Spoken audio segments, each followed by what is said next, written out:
and welcome once again to Fascism on Film. I'm James Kent. Along with me is Teal Minton. How are you today, Teal? I'm doing pretty good. Yeah, hanging in there. Great. Are you ready to take a voyage to Italy?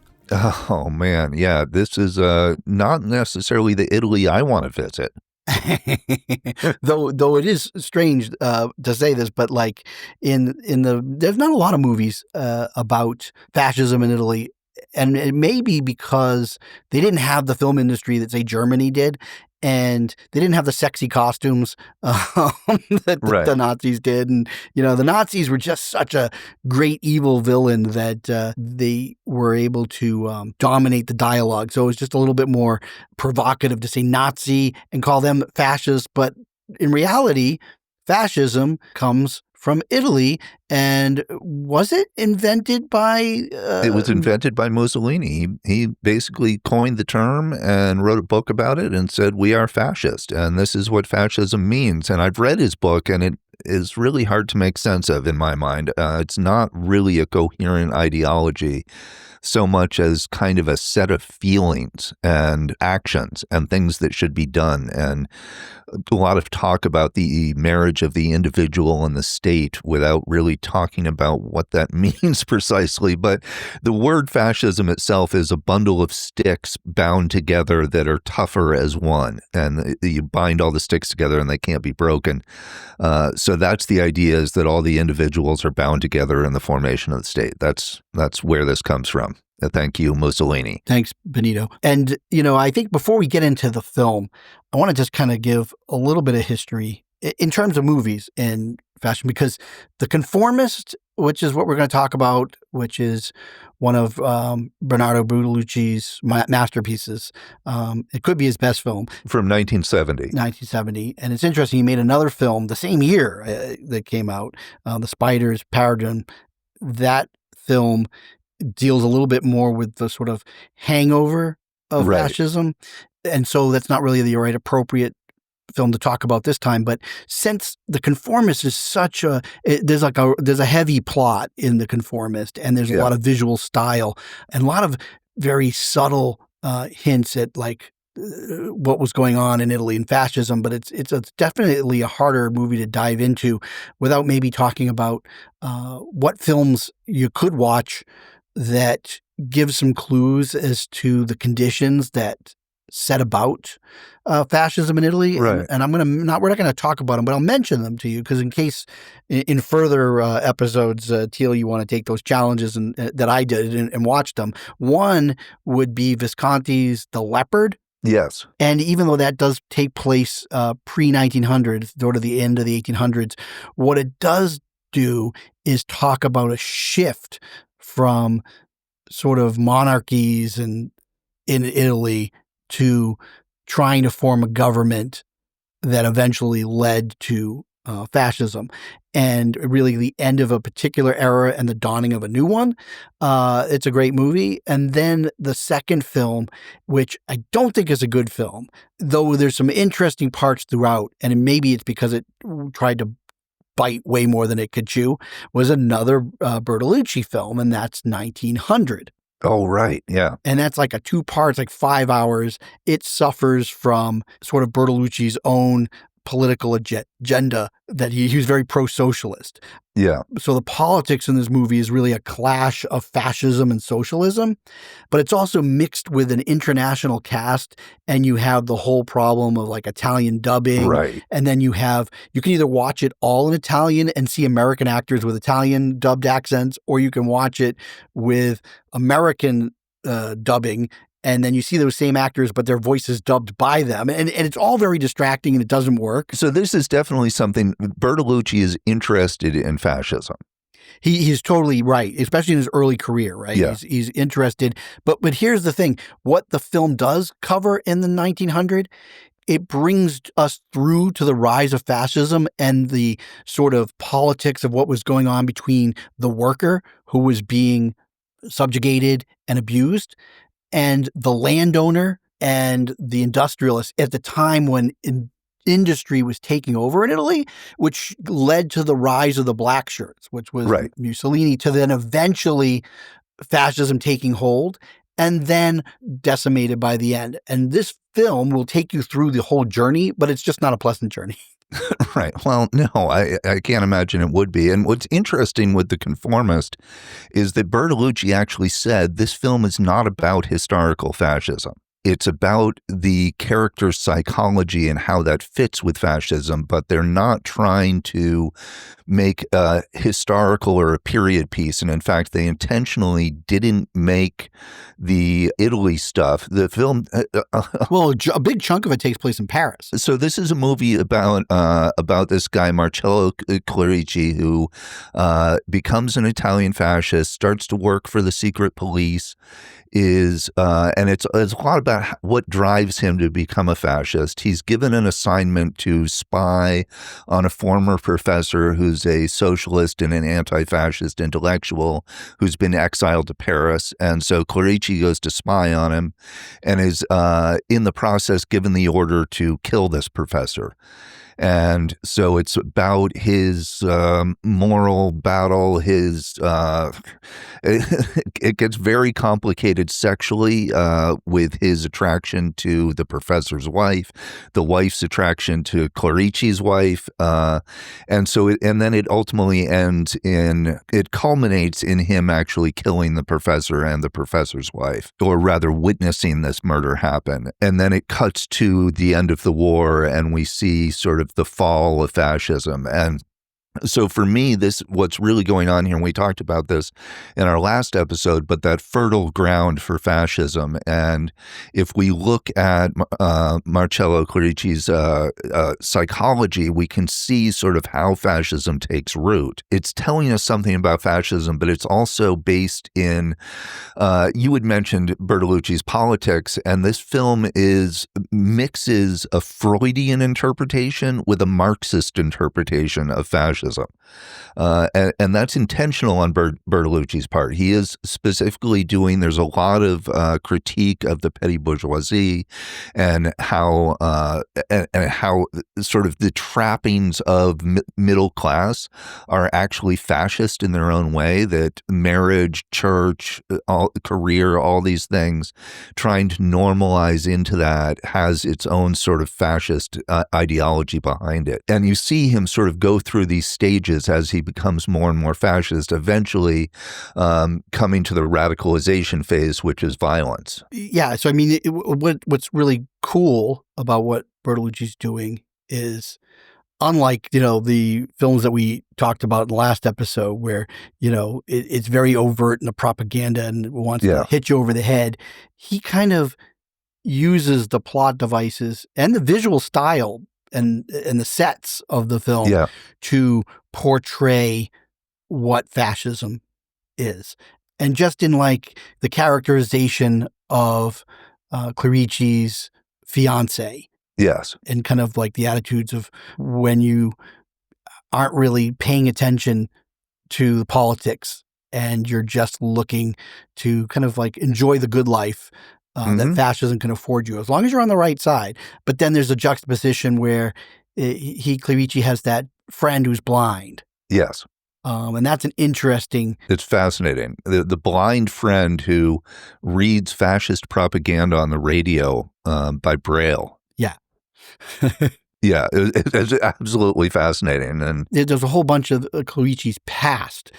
There's sexual abuse that's going on. So, okay, that's the Freudian aspect of the film, which is that he has a traumatic childhood sexual experience where he's basically, it's a fascinating scene. He's being bullied on the schoolyard and gets up and is given a ride by a chauffeur who happens to be hanging out there. And then the chauffeur molests him. And the kid, he's like 10 or 11 at the time, the kid Clerici shoots the guy and runs away and spends the rest of his life thinking he's killed the guy.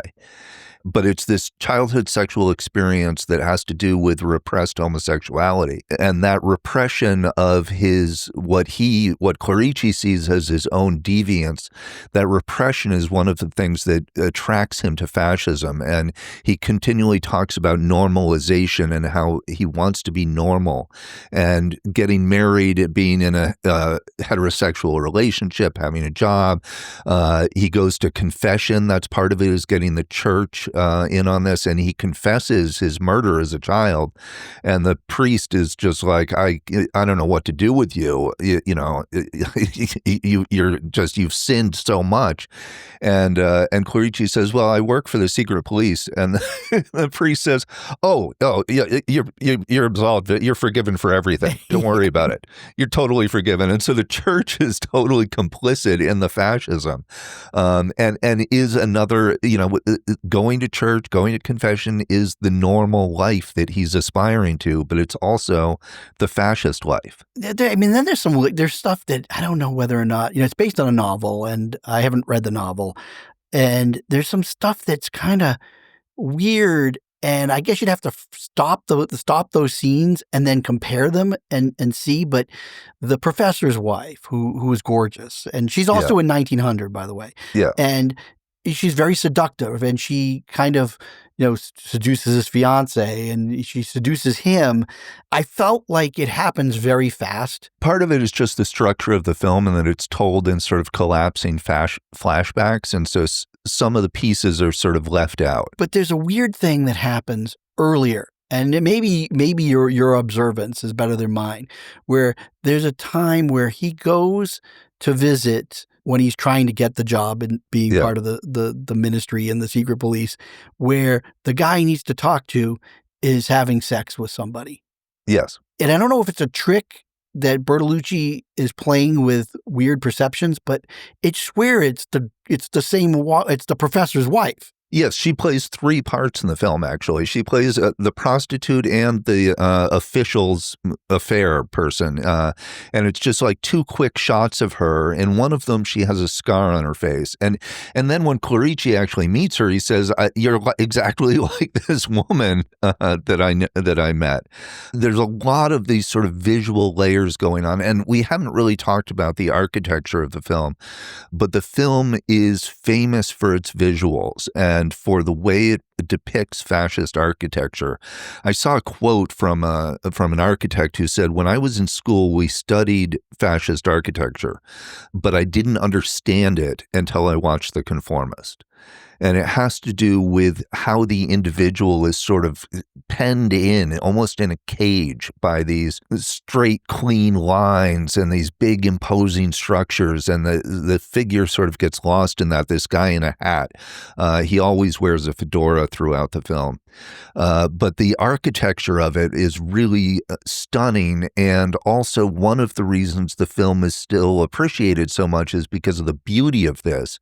And it's complicated because we're drawn in and seduced by the beauty of it, but that beauty is fascist beauty. Yeah.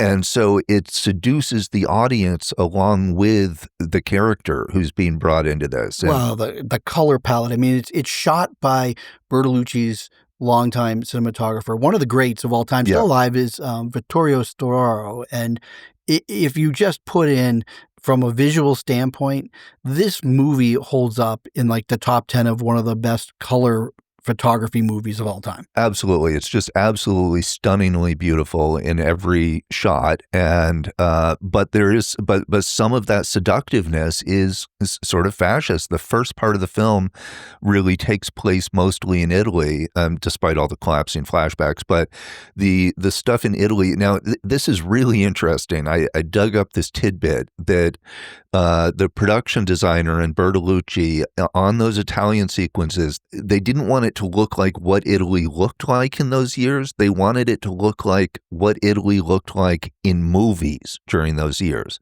And so there was a subgenre of Italian films that were made during the 30s and the 40s, or early 40s, called white telephone films. Huh. Yeah, it's because there was a Bakelite white telephone, which is popular with the middle class. And so these white telephones were in these kind of upper middle class, fluffy, romantic comedy type movies that basically totally normalized the fascism that was going on in Italy at the time. And so in making The Conformist, they tried to make it look like those films in terms of the production design and the lighting and stuff. So they're commenting on the fascist aesthetics that were being promoted under Mussolini. Bertolucci, he was born in Parma, Italy in 1941 in March. Yes. So his first few years was under fascism in the war. Yeah. Not sure how much his, exposure to that seeped into his memories, but clearly, as he got older, and this is really where we're starting to see some of these like generation of European filmmakers who may have been born during the war, but really didn't have that full experience, but they get a chance to comment on the events that happened. To look at it through a new lens, right? And that's kind of what they're doing with the production design and the cinematography in this movie. They're not going for sort of a handheld black and white realism, right? It's almost more of a fairy tale about Clerici and the way that the different layers of light. There'll be like a blue layer and a yellow layer, and he'll sort of move between them as he's sort of moving in and out of these different parts of his identity. There's a lot of superimposition in the film where there's a guy sitting on a park bench and the camera moves slightly and a tree obscures him. There's a lot of people sort of being superimposed on top of each other, and it fits in. I don't know. I mean, this is a film that you could analyze endlessly. There's so much in it. Like I did like a Marxist breakdown. I did a Freudian breakdown. I did a breakdown of Robert Paxton's 5 stages of fascism and how they map onto Marcello's evolution through the film, and they absolutely do, I think, in a really fascinating way. But it really is about the psychology of this broken, fragmented, emasculated character. Bertolucci said that the novel is a tragedy, but it's a Greek tragedy, which is that it's motivated by the fates. As in all Greek tragedy, it's motivated by fate, but that in this movie, he replaces fate with the unconscious. And so that what's driving the story forward is this unconscious, Clerici's inner turmoil and desire for some order. And he does get it in a way. He gets the order he wants, I think, through this assassination scene is just one of the most stunning things I've ever seen in a movie. Well, there's about 5 or 6 scenes in this movie that could be classified as some of the most stunning things. That's what's so great about you're this absolutely film. right. Yeah. I think that the film and how we're breaking it down, because of the subject matter that we're focusing on, makes the film interesting. However, I think a lot of people come to this film because of the breathtaking visuals and the scene structure. And when you watch this film just cold for the first time, you walk away saying, I don't think I've ever seen a movie quite like it. Right, because and a lot of that is the editing. And what's interesting is the producer told Bertolucci, we're going to finance this film, but you have to hire this particular editor. So Bertolucci said, okay. And apparently this editor's deal is he doesn't just go after the footage, he goes after the underlying narrative structure of the film. And so in working in concert with Bertolucci, they made something that is like a Russian nesting doll, and the way it folds in on itself, the way it moves from one scene to the next through these flashbacks, it feels dreamlike and surreal at times. There are some really surreal moments too, like when he goes to get the assignment when he's assigned to do the assassination, he's in an office with the guy who's giving him the orders. Almost every surface is covered with walnuts. And this guy is cracking walnuts and eating them during the scene, but they're like on the mantle above the fireplace. They're on the desk. They're on the windowsill. There's walnuts everywhere, and it's never explained. And so there's really surreal, kind of beautiful touches throughout the film that turn it, I think, into more of a poem than a story with a plot, right? Yes, and of course it does have a plot, and there's an assassination happening, but I mean, this movie has like 1,000 different layers. You could attack it yeah, different ways. Is that there are so many instances in the film where Clerici tries to conform and yes, adapt to the situation or wherever he's in, or and play the Marxist when it feels like that's popular, or yeah. play the straight man. And it's just it never ends in this movie, and really trying to make sense of what's going on in this guy's head. And then there's a whole scene where he has to visit his father in an insane asylum. Yes, and this is just another visually astounding scene. It's this white, they're outside, and it's almost like a coliseum type thing. They're an amphitheater, and his father is in a mental institution. His father is a former fascist. And just, you know, a nice little visual touch. This is the kind of detail that's in the whole film, is that the father's straitjacket is black, not white. So he's actually literally tied up in a black shirt. Right. So, you know, just a nice little touch. But yeah, his father, he starts asking his father questions about his father's past fascism. And the father basically starts screaming and asks to be tied up and restrained. And then Clerici's mother is a morphine addict who's in a dilapidated old decaying mansion and running out of money. The Freudians, I think, can just have a ball with this film. And I looked at it a little bit more through the fascist lens, but it definitely, if you want to do a psychological breakdown or anything like that, it's filled with it. And because of the structure of the film and this sort of poetic nature of it, like you said, we could analyze this endlessly. But I think it does tell us something important about fascism, which is that it is alluring and it's not something that you're threatened into supporting. It's something that you're drawn to. And maybe in a fractured psychology, it's something that is seductive.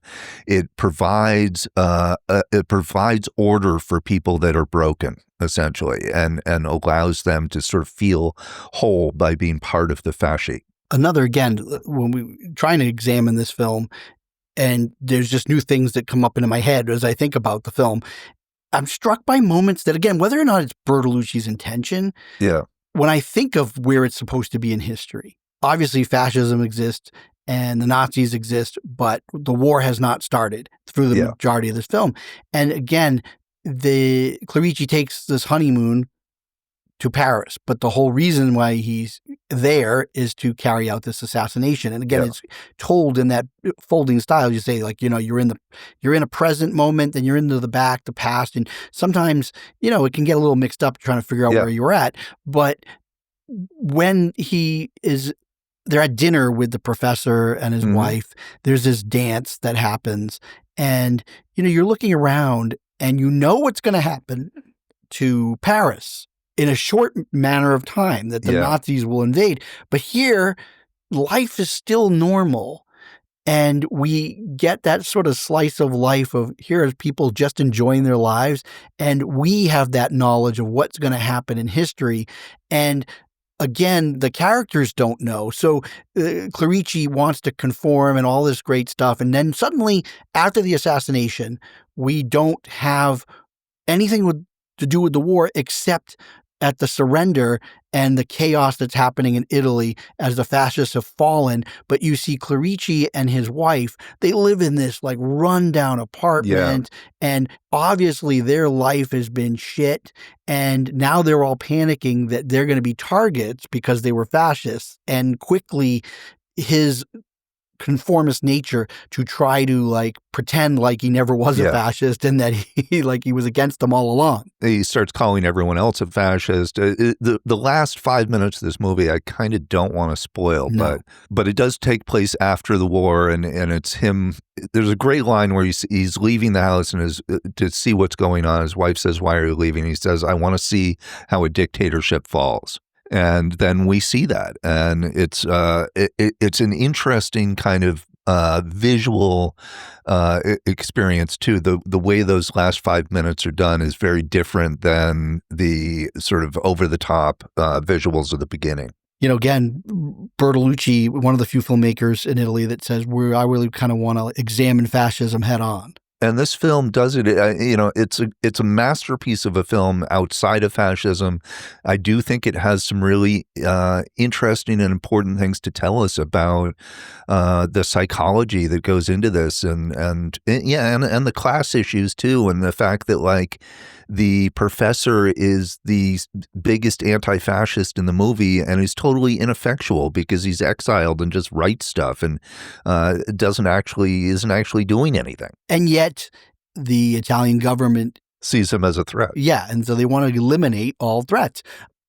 I really do think, though, that, you might want to take a look at 1900 because... Yes, definitely. You want a film that really covers all the tenets and really explores what fascism is about. You want a film, I guess, that takes time and really takes you through a long journey. That's what 1900 does. And there are parts that are very interesting. And if you can get past the dubbing, that makes it a little bit easier. But then there's also... it's just a mess of a movie. There's just parts that it's just a mess. Maybe they needed the editor from... They did cut it down and long and stuff, and then there's even longer versions that haven't been seen, and it's like one of those weird, like, coming Once Upon a Time in America movies where will we ever get to see the full director vision? I don't know, but I took the 5-hour challenge. Okay. And there's stuff that's very unpleasant in that movie. And this character played by Donald Sutherland, he was very impacted by having to play this one performance that's so disturbing that he never really got over it. And he kind of cursed Bertolucci to his dying day. He did not. Yeah, he's not the only actor to curse Bertolucci to his dying days. So yeah, there's other we'll just leave it at that. And so anyhow, The Conformist, is quite a movie to take in. It's quite an experience watching it. It's a film poem. But I do recommend it, not necessarily as like a primer on fascism the way that maybe The Mortal Storm is. But this goes a little bit deeper into the psychology of what motivates these people. Well, I think that's what we started with films to get. If you're listening to these podcasts and say, checking them off afterwards, saying, hey, you know what? I'm going to watch this movie now. We tried to ease you in. No, we didn't. Birth of a Nation is not easing in. Well, no, but that's a film that is pretty blatant about the tenets of fascism. Yes. I think we were able to break that down with a game. But this film is not the movie you would start with. Right. Because you might be like, I don't get it. Like, you might get the plot and understand that, but as far as the fascism, but now if you watch these other films first, we've given you sort of the tools and what to look for. And I think then it's easier to break down this movie. I could keep talking about this movie for a long time. There's so much to say. I hadn't seen it in about 30 years. So when I watched it, the first time I watched it again after that, I just kind of let it wash over me. And I have to say, I was initially kind of annoyed by the Freudian aspect of it. It seemed a little simplistic to me.